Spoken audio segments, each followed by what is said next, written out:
You're listening to In Our Headphones. Your chance to discover the songs KEXP DJs don't want you to miss. I'm Janice Headley. And I'm Isabel Khalili. And this is your never-ending source for new music discovery from listener-powered KEXP. This is Isabel Khalili, and this week we have another special episode because we are celebrating 20 years of Sonic Reducer. Sonic Reducer is KEXP's punk show, and today I'm joined by the three wonderful rotating hosts of that show. Do you want to each introduce yourselves? Sure. My name is West, DJ Dr. West. I've been doing the show since the beginning. My name is Jenn. Just Jenn. No DJ in front of that. Just no call doctor? me Jenn. 2 N's. I thought you were Dr. Jenn Doctor. No. I'm Brian, and I've been doing it since beginning with this West guy as well. So let's hear about the origins of Sonic Reducer. Who's the keeper of the memory? Not me. Well, my understanding, because West was actually volunteering at KEXP at the time, and there's been talk about doing a punk show on KEXP forever. And so West was pitching it as a show. From my understanding, because he emailed me out of the blue and was like, "Hey, I'm West. I'm volunteer at KEXP, and we're trying to put together a punk show." At the time, I was booking a club. The stranger had written a couple things, hey, Brian Foss, he books punk shows, la-di-da. And then he also got a hold of our original third host, Nick, who was working, I think it's Singles Going Steady. I met him when he was working at another punk rock record store, Fallout. And the three of us met up. We put together a pitch, and then, they haven't gotten rid of us since. And it's a good thing. It was really professional. We taped it on a cassette tape through the board at the Funhouse. Yeah. And Wait, you're like audition? yeah, for like a pilot. Yeah, and turned it in. I really wish we could find the original proposal too, because it was probably scribbled on a hamburger wrap or something. Who approved the show at the time? I think John Richards was he was kind of our boss at the beginning. So we had meetings with him and, pitched. Hey, You pitched. You had your elevator pitch ready. like we're wacky guys. Well, no, I was a wacky guy. These guys are more serious. You always got to have the one wild card. You do. That's the rule. What can people expect from the show if they haven't tuned in before? Punk. Yeah, music, Hardcore. aggressive stuff, obscure, not obscure, fast, loud, goofy, not goofy, serious, not serious. I think we all have our own, definite style. You can, when you turn on the radio, Brian's DJ. When you turn on the radio, West is there. And same goes for me. We have our own, distinct styles under the punk umbrella. And I think that's why this works so well. Because you don't get the same stuff every week. When can people tune in? You can listen to us every Saturday night, 9 to midnight on KEXP. And in Seattle and the Bay Area, and KEXP.org. And your mobile apps. Yes, Oh, yes. the KEXP app. Don't forget to plug the KEXP Never. app. I was just curious, where each of your musical journeys started, if you can remember back. Oh, I love the journey. Or your DJ journey in particular. I listen to a lot of the Turned Out a Punk podcasts, and every person my age is my brother listened to metal, and I got into metal. That's exactly where it started. I listened to Megadeth and hated Metallica and still do. And then I started listening to the Misfits and got really, like Brian said, got really into pop punk. And then when I went to college, I worked in college radio. I actually listened to KEXP when I lived in Minnesota. And I was like, this station is so awesome. It doesn't have a punk show. And I'd started a punk show out there on AM radio. And so when I came out here, that was my first task was to find a couple of other Misfits and find someone who wanted to put a show together. And here you have them. Mm-hmm. Yeah, I have a kind of similar one in that it was college radio. I was in a mathematics program, and the head of the program was wonderful, Dr. John Carter, a mathematician that just loved metal and public radio. So he was the head of the radio department, and I just seen him do it. I was like, I want to do that too. I really like music, and I like talking. So these two things were born together. How did I get here through that? Yeah, I how'd you end know. up at KEXP? Yeah, how did you? How did I? Who let you in? I know. It really feels like that all the time because how it happened is Nick Turner, bless his heart, he had been doing it for 10 years and just like didn't want to do it anymore. He wanted to do something else Sometimes you on wanna move Saturday. on. Yeah, which is great for me. And I had been booking like a lot of shows at the time. And, you know, I like music. And he's like, hey, Jen, you like music. You're active. You know what's going on. Do you want to do this? I'm like, yeah, like that sounds pretty fun. But, you know, that's not how you get a job at a radio station. So he like would bring me in at like 11 o'clock to midnight every Saturday, and I was his intern. And then when he didn't tell anybody that he was leaving, and then a year later he's like, I'm leaving. Also, hire Jen. And it worked. Nice. That's some good succession It planning. was meticulously right planned Yeah. out. Yeah. Didn't know what happened. It's very nice. Just all of a That- sudden, Nick was gone and Jen was here, and we were like, "Wait, what happened?" It's very helpful that Jen is awesome. there. Yeah, that really helps. Sweeten the deal. Yeah, and they've both been very supportive and wonderful resources to me because I didn't know what I was doing when I got here. I mean, you guys didn't really either, I guess. When you started. don't. I still don't know what I'm doing yet. I keep telling my wife that if I ever do a perfect show, that I should quit.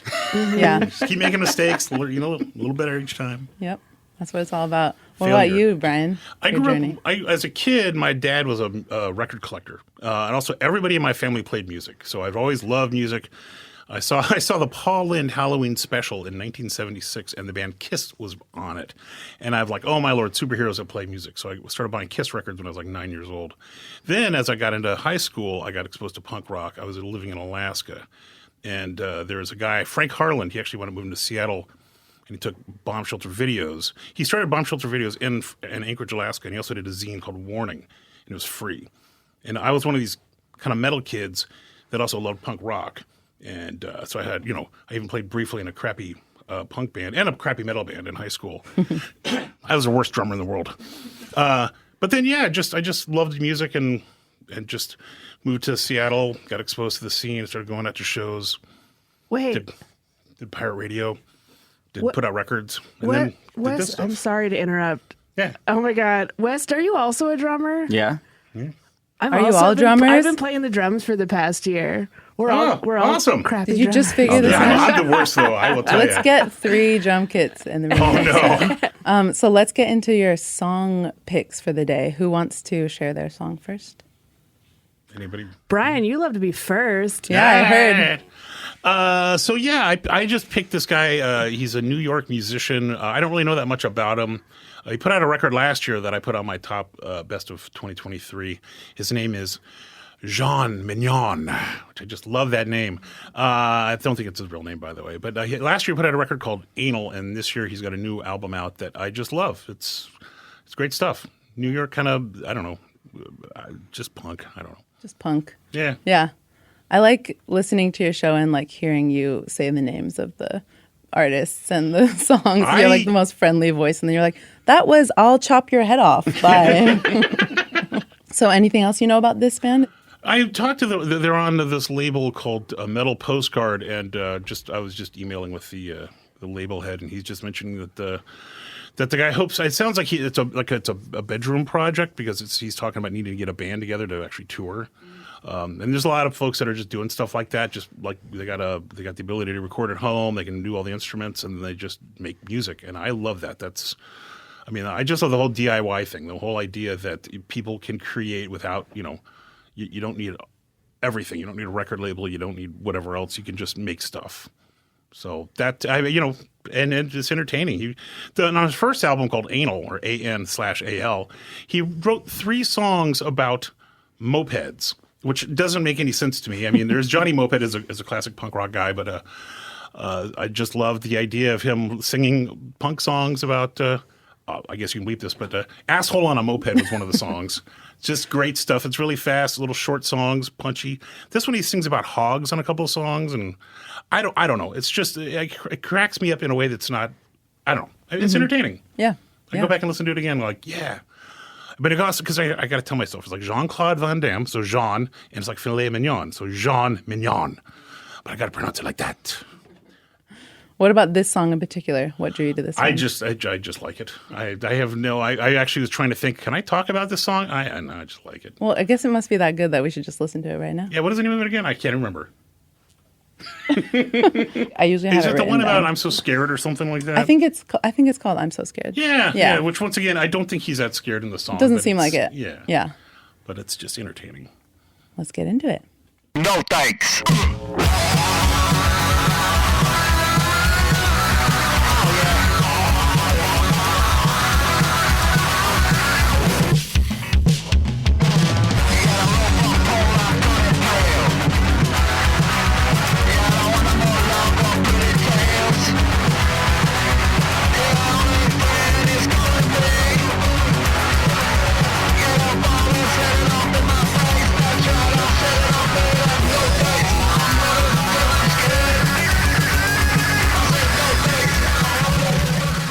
Let's move on to the next song. Jen, do you want to share your song? Sure, I can do that. I want Wes to do it, though. Yeah, I go second. Yeah. All right, Wes. So back in 2021, this band Candy Apple, which you go to Discogs, they're like the 8th band that's called Candy Apple. So it's not a truly original name, but for this band, it is. They're a hardcore punk band from Denver, Colorado. I think they were one of the first artists on Convulse Records that I had heard of at the time, and I just got a look at their album cover, and it's like a mannequin with like a spiked mace hanging on it. It's a real photograph too, and it's kind of bloody. And like at that moment, I was like, I love this record. I'd never heard it before, and then I listened to it, and it's great. It's this very like Colorado kind of youth attack, like very scuzzy hardcore. It's not super fast. It's just kind of driving and pummeling. And until like, I didn't know they had put out a new record until like a couple of weeks ago. So they have a new record coming out. It's called Comatose. They released 3 of the songs for a movie, a short movie called Total Control by Kane Cox. And the movie, it just, once again, fits completely perfectly with their aesthetic. It's like filmed all on VHS, and it's very weird, also very bloody. And this new record is just there's only so much you can do with hardcore punk, but it's like amazing to me that bands like this and like Warthog and Brain Tourniquet are still like making almost like psychedelic hardcore. So I picked, which song did I pick? It's the second one on the album. It's called Pull the Plug. And I mean, any of these 3 songs that they've released are awesome, and I really contemplated using either of them. But this one is just, it's very different. Like you listen to the whole song, it's got like some tambourine in it. It's got that musical instrument that I'm realizing right now I should have looked up what it is. But you know when you like put a like, you like go wah, wah, wah, wah, wah, and like makes that like vibrating noise. You know what I'm talking about?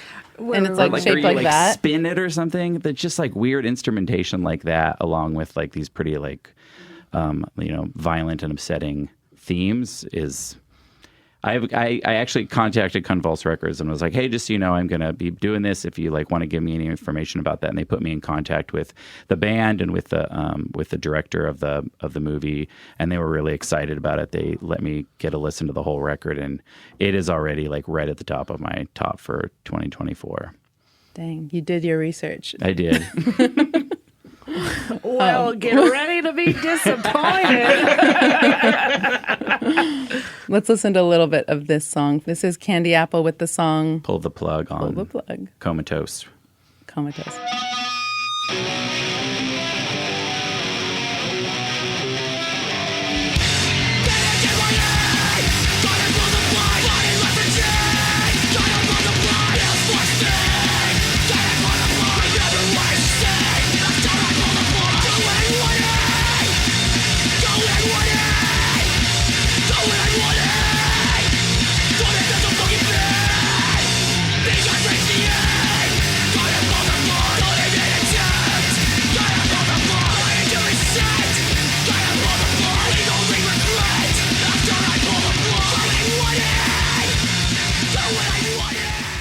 All right, Jen, it's your turn, I think.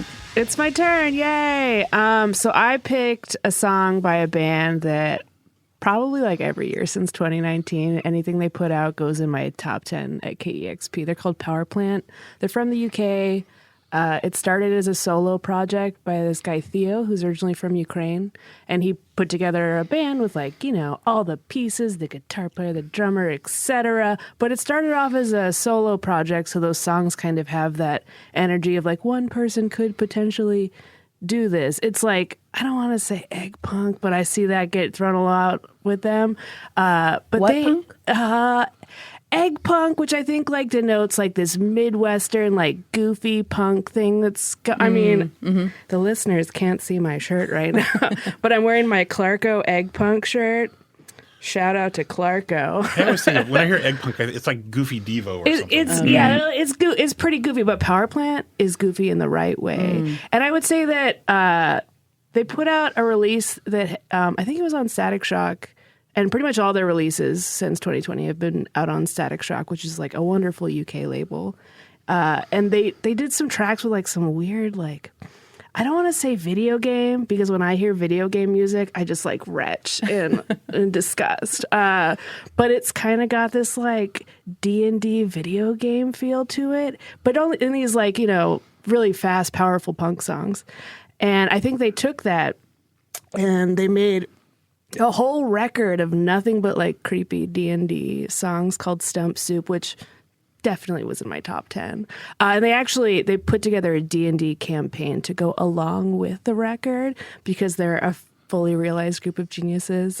Absolutely. And they've been touring so much. They put out another one on Static Shock, Grass. So I haven't really been expecting to hear anything from them, because they're just so actively touring. But late at the end of last year, they put out 2 songs. They're both covers. One of them is a Lana Del Rey song, Ride, which I don't have any personal connection to Lana Del Rey, so it didn't really hit with me. But the other song was She by the Misfits.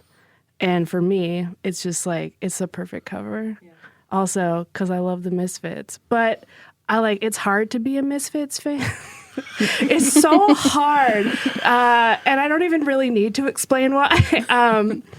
But it takes you back to oh yeah, man, I love the Misfits. And that song in particular, She, is great, because I believe at the time when they recorded it, I'm sure Glenn Danzig is a real piece of work to work with. And maybe that's the reason they couldn't find the guitar player. But some of the parts on that song that are supposed to be guitar were played like an electric piano, which is very, right? There's gasps in the room. The mouths are open.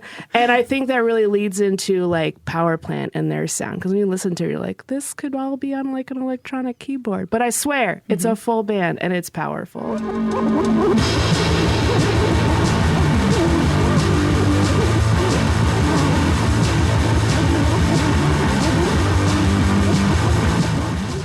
Are you typically someone who goes for cover songs? I don't know. Not really. I think cover songs I actually don't really like. Usually you'll hear a song and it'll be either, it goes one of two ways for me. It'll be a band trying to sound exactly like the band they're trying to cover, which I hate. It's what's the point? Yeah, that's fun. That's karaoke. I love that. For you, but not for me to listen to. And then there's the other type of cover song, which is a band playing a song by another artist, but they make it their own. That's the best. That is the best. That is the cover song I want to hear. And I think this Powerplant cover of the Misfits song, She, is that.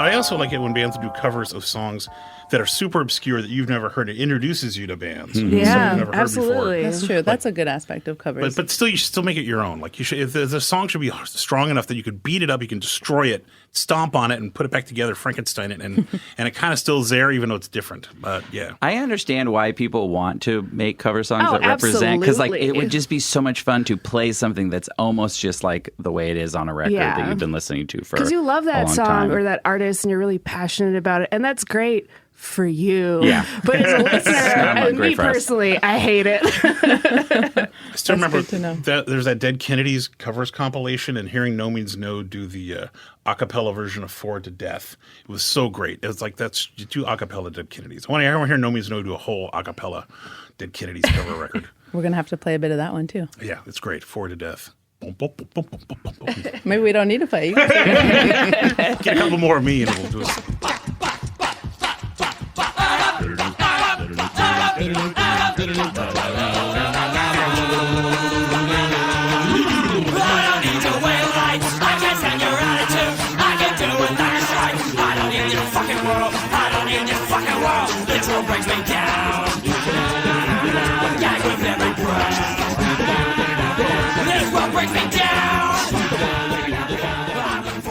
And that brings us to our final track of the day.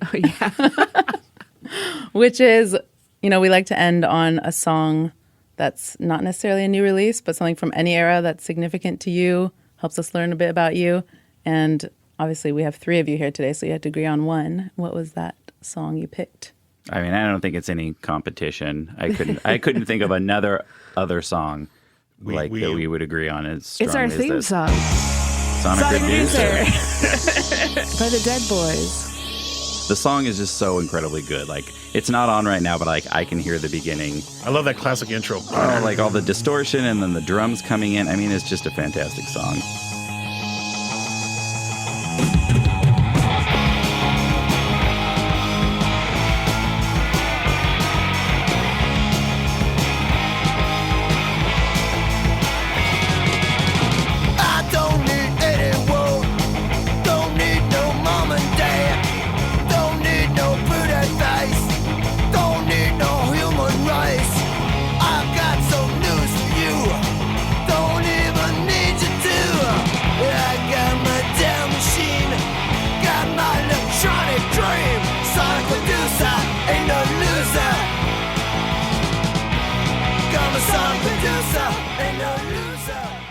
The band actually kind of started off with, like, Cheetah Chrome was in a band called Rocket from the Tombs with a couple of the guys that were later in Per Ubu. And so they played some stuff, they kind of did some demos, they break apart, kind of became Frankenstein, and then the other guys wound up joining, and it's just, it's interesting stuff. Mm-hmm. I got to see actually Rocket from the Tombs did a tour, Cheetah Chrome playing with, why am I forgetting the name of the singer for Per Ubu? Oh, yeah. David Thompson. It's like the guy that owned Wendy's. There used to be these. I'm Dave Thomas. I'm the owner of Wendy's. You're the singer for Per Ubu too. But anyway, sing those songs, like the versions of the proto versions of some of those Dead Boy songs and some of the early Per Ubu songs played. Anyway, but that first Dead Boys record, I like the second one too. And then even you guys are fans of stuff like Lords of the New Church too, right? The old Stiv Bators. Oh yeah, I love Stiv Bator. He has a wonderful name, great look. He went power pop before he got run over by a car. R.I.P. Stiv Bators.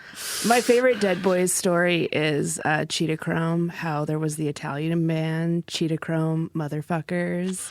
And I had always wondered, like, why would you name your band that? And the best part is, they don't even know the guy. They just like named their whole band after him because they were just like, yeah, that's a cool name.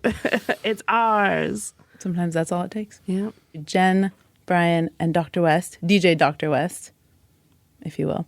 Thank you so much for sharing the songs with us and for helping us learn a bit more about you. Everyone's going to be tuning in. The listenership is going to rocket even higher than it already was. Rocket from the Tomb. I bet it's probably one of the most listened to shows on KEXP. I looked at our metrics. We're not doing half bad. You'd be surprised for a Saturday night show. Yeah. Hopefully we'll do this again. Maybe each of you can have your own episode and tell us more songs. So let's put something on the calendar for 5 more years from now. Yeah. And then another for 10 and then another for 15. Perfect. All right. Thanks, guys. Thank you. Bye. I'll be a pharaoh soon, root from some cartoon. Things will be different there. The sun will rise from here. Then I'll be 10 feet tall, and you'll be nothing at all. Yeah, I got my time machine, I got my electronic That was Sonic Reducer by Dead Boys. Sonic Reducer is also the name of KEXP's punk show hosted by today's guests, Jenn, West, and Brian. You can listen to that show live every Saturday from 9 to midnight Pacific time or anytime in the 2-week archive at kexp.org or the KEXP app.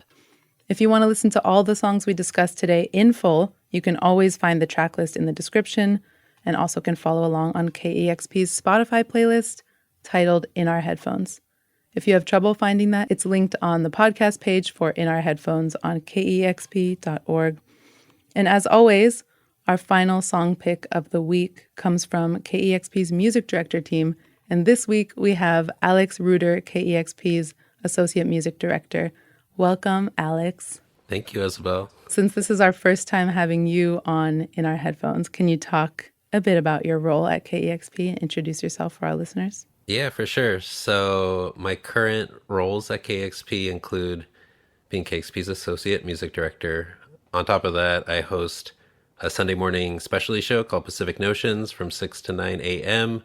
that specializes in ambient music and neoclassical music and other meditative sounds from other genres.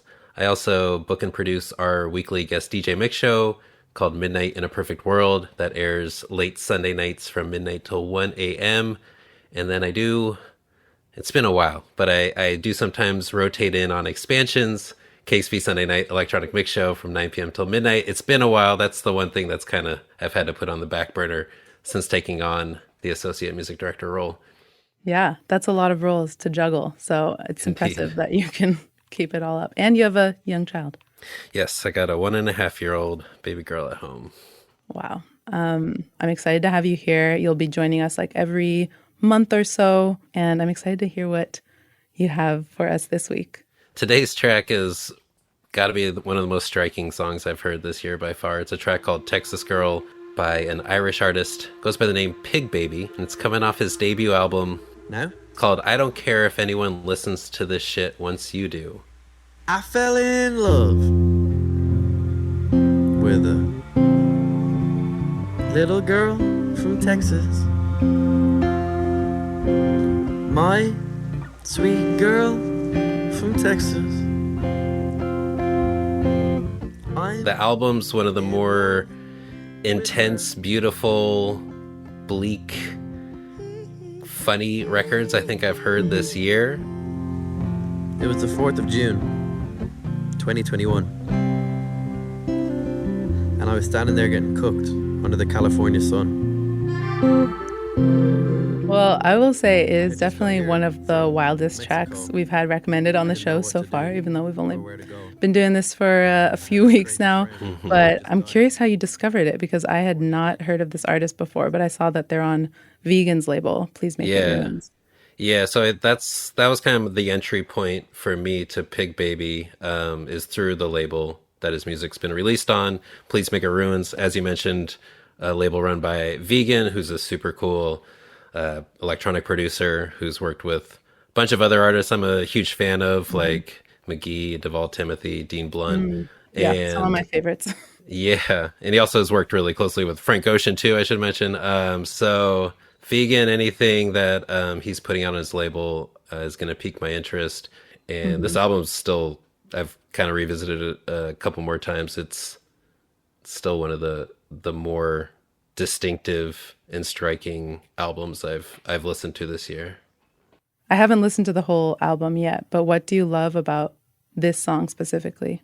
Just the storytelling, I think. It's basically a lengthy, detailed, beautiful story, but also very sad story of him, this Irish photographer, musician, ending up in California after being in Mexico. There's all kinds of details in the song that I love too, which there's just all these little things where you're like, oh, I'd love to hear more about that, but it's just a single line in the song. So at the beginning of the song, he was in Mexico, ends up in California, meets this girl from Texas on a porno set, which is also a very striking detail. It's about falling in love basically with a sex worker, which is not a common love story you hear all that often these days, but it's told in a very beautiful, humanistic way. And about she's from Texas.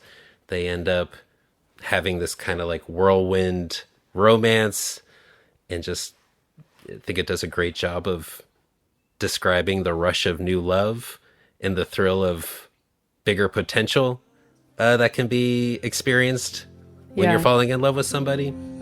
We drove around in her car. We fooled around in the back and we spoke for hours. And we spoke all about her life. And I have fantasies of her becoming my wife.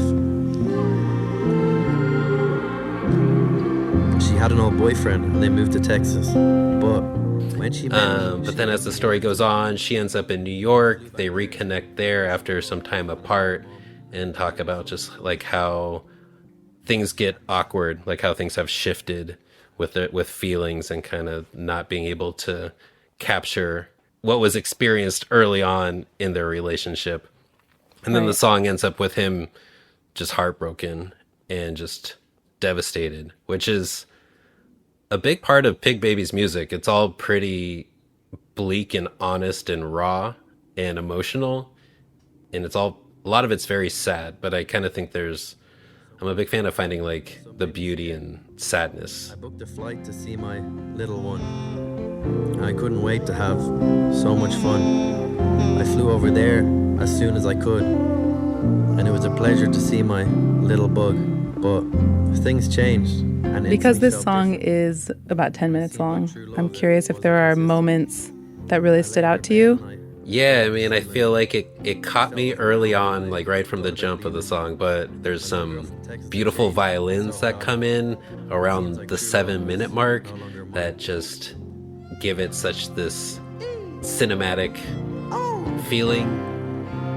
I fell in love. And then I also really love, there's kind of these wordless vocals that he does that he kind of harmonizes with himself a little bit in the chorus, and I just think there's a lot of like unique little details throughout the song that really stand out and just kind of make it extra special. Like he stumbles over words here and there in a way that you would think you would redo a take or whatever to make it clean, but the fact that he leaves that in there makes it really just one of a kind in such a cool way. I wanted to be cared, held for, and adored, but I was a burden that was ignored. So I left through her front door, and on my shitty bike, I cycled through bedside trying not to cry. I listened to songs on my Bluetooth speaker. Aphex Twin played, as did Tirza. The song Fine Again, it soundtracked my trip. And as I rode over the bridge, I cried a little bit. The album's got this real, like, thematic arc where there's a lot of heartbreak, but there's some beautiful, like, instrumental tracks on the record as well. So you kind of go on this journey, and it's a little bit abstract. And then this song comes in as the second to last track, and you can kind of tell that, like, this is almost like what the whole album's been about. Is kind of like him telling this story of the past, I don't know how long it was, maybe like 9 months of life, and you can just kind of tell that like this is what it's all about. And in kind of an intense way, it's like it's probably the album title is in reference to Texas Girl, which is... Can you say the album title again? Yeah, with the album title being I Don't Care If Anyone Listens to This Shit Once You Do. So pretty love is a powerful drug. Ow! I fell in love with a little girl from Texas. My sweet girl from Texas.